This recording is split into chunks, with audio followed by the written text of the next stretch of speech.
Stories that nobody wants to watch. Precisely, aesthetic stories are pleasant for our eyes, but worthless in social media marketing strategies. So, what triggers people to continue watching our stories every single day? So, let's discuss together and find out what we shouldn't publish in our blog and what we should instead. Today we'll take the content part, not visual part of stories, because they are different, okay? In order not to miss the second part of this video, subscribe my channel and you will get a notification about this video. At the end of this video, I'll give you an exercise you can make in order to diversify your stories. First and foremost, you must consider people are used to decide from very first seconds if they like or dislike our content. It shows us that we have about 1-2 sec to attract people and make them to be involved in our content, in our context, into our stories. I want to show you 3 different stories I've created on my own. Here they are. And think for several seconds which of these would you rather exit, then keep interested and wait for the next story after this one. 1, 2, 3. Ready to make your decision? You will exit this and this, these two.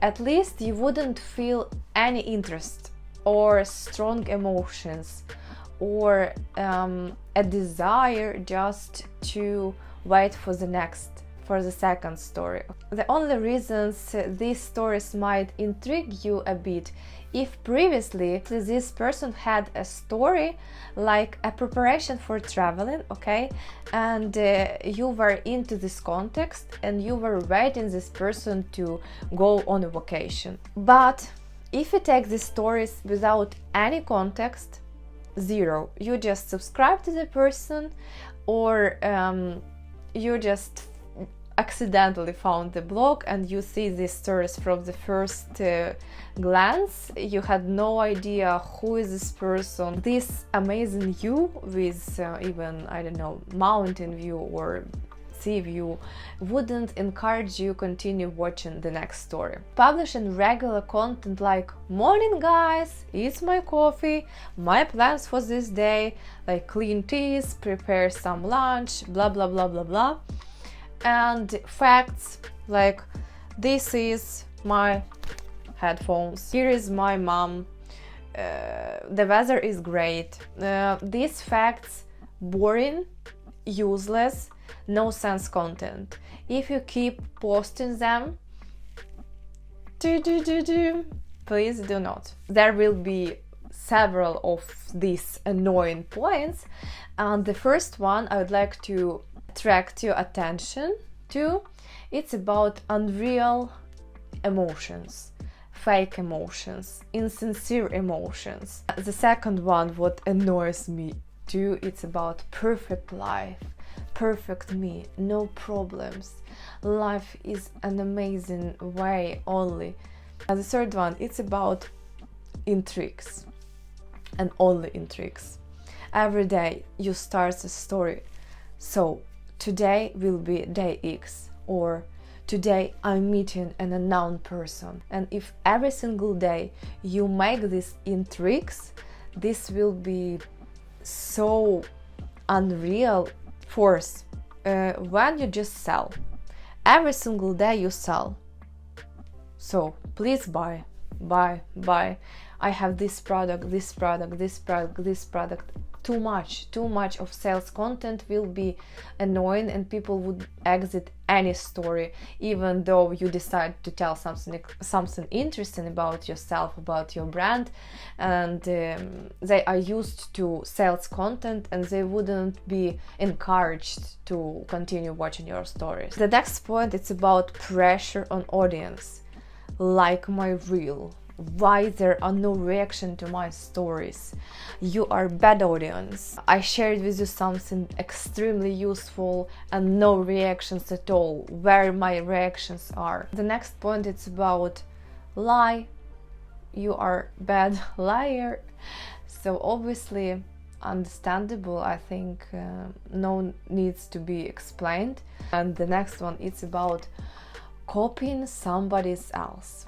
Like, in case you're not a comedian, okay, and you just make it fun, and you try to make the same what they do, because you feel that their content is interesting for you, so you do the same totally on your blog. So theater in your blog. But definitely it's not just about these points I mentioned above. Everything that annoys people in real life, you shouldn't display on your stories. These are just some examples, but still, if you want your stories to be absorbing and not boring, try avoid such content. If you do it on regular basis, I mean any of these previous points or together of them, this would really annoy people anyway. But instead, what people are waiting from us, let's discuss this one. The first one, of course, is opposite to fake emotions. It's about our sincere emotions.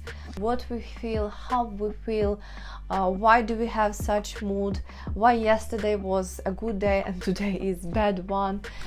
Any sincere emotions, of course, not too much of emotions, because being so emotional also annoys.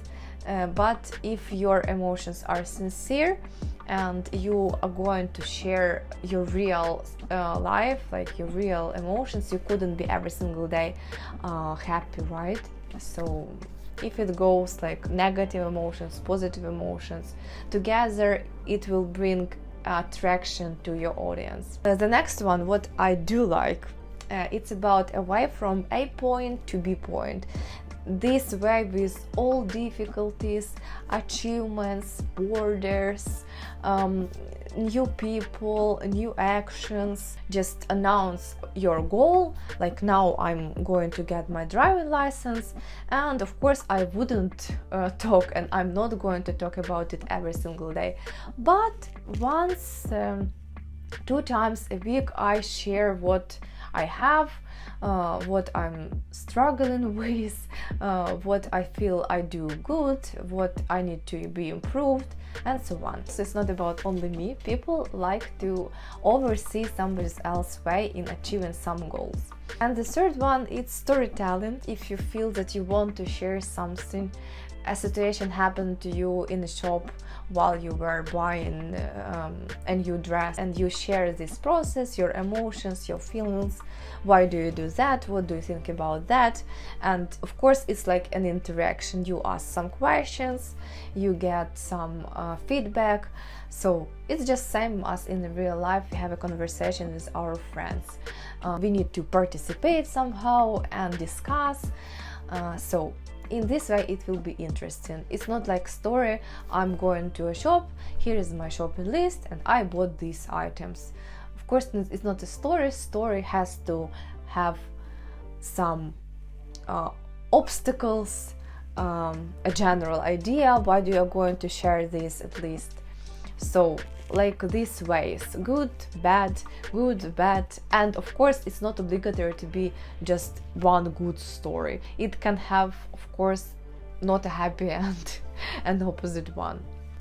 And the fourth one, I also into it, it's about challenges. It's when you say, so guys, I opened my YouTube channel and I wanted to post every single week on Saturday at 2 p.m. my video, and you share what you do for this, why you need this. Of course you explain, it's not like just you say that you want a new iPhone and that's all. Like you need to explain why do you need it and what you need to do to get this money to buy this iPhone. Same about my YouTube channel. I explain why it is important for me, what I feel when I record videos. It can be a challenge for a day if you just keep silent for about 2 hours, something like that, or you decided to tell every single day just yes to all the people who ask you. So it's always interesting. The fifth one, it's about inspiration and motivation, but at the same time your faults, unrealized plans, unexpected situations must be included. When you just encourage them to push themselves to change their life, or to start doing sport, or start learning new languages, or change their mind in a different way, start eating just vegetables, become vegetarian, you need to show advantages and disadvantages in your life just to be motivational. Because if you say every single day, that every single time that you are motivated, and you show that today you did that and that, and it's like all the time, you just have no problems, people wouldn't believe you. I also try to motivate people, but I still understand that I'm not a good coach in everything. I can motivate them to start their blog or to start work like a freelancer, but at the same time I hardly believe that I can motivate in doing sport, even though I have a training every single week, but it's not that easy to me. The seventh one, it's about different lines in your life, not only your work, same about your hobby, family, friends. It's always interesting to see different people, different characters in your blog, or a person that you don't like my neighbor who is fortunately sleeping now and there is no noise outside. Just be one person in your blog, not that interesting. We aren't doing the same in our life. We have some people around, at least 1, 2, 3, 5, somebody has more. The next one, it's about useful information and recommendation. Tips, recommendations, it's something that people save. If you share on stories, they can make a screenshot just to remember. It's what people like. It's what I like about other people's stories. If you like something else, just write down in the comments. And now we are on the point to do one exercise that helps you to improve your level of your stories. It will take up to 5 minutes. I promise, not more. What you need to do is to take a clean paper, the first one.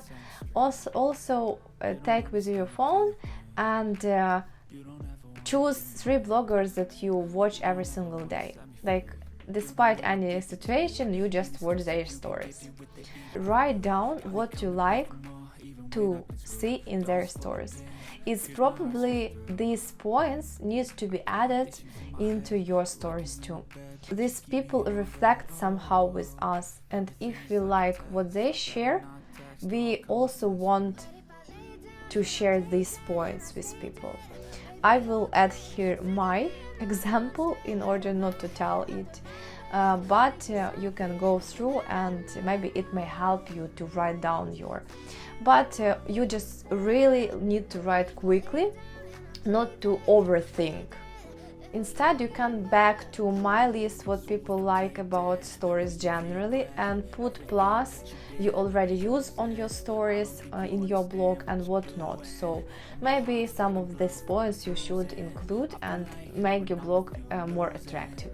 For me, the simple way to make your stories better is just to make your life more interesting, challenging, changing and unpredictable. Try something new.